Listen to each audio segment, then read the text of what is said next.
And for today, personal tip o ang aking personal payo for today, ito na yung panglima at huli dun sa mga character ng isang breadwinner o panganay. No? Ang panglima dyan ay syempre nangangarap yan ng magandang buhay para sa mga kapatid niya, sa mga, syempre sa pamilya niya. No?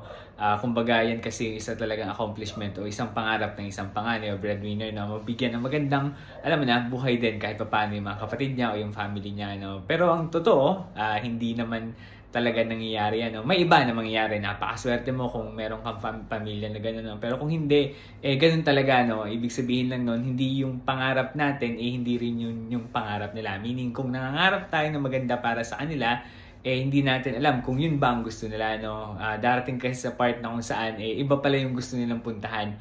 Hindi kagaya dun sa gusto mong puntahan. No? Kung nangangarap ka ng magandang buhay para sa kanila, pero ibang gusto nila, sa part na yun, wala tayong magagawa. Kaya kailangan na lang natin i-let go at kailangan na lang natin hayaan sila dun sa buhay na gusto nila. No? Ang mahalaga dito tumulong ka at hindi mo nakalimutan na yung responsibilidad mo. Hindi mo, kumbaga ginampanan mo yung pagiging isang panganay mo o pagiging isang breadwinner mo, no? Kung ano man ang resulta after nun, hayaan na natin yan. Ipagdasal na lang natin, okay? So, yun yung panglima sa payo ko ngayong week neto. Kung nagustuhan mo, baka pwedeng pakilike at kung hindi ka pa follower ng FB page ko, baka naman pwedeng pakilike and follow, no? Pwede mo rin pala akong i-follow sa TikTok at i-subscribe sa YouTube. Yun lamang. Salamat!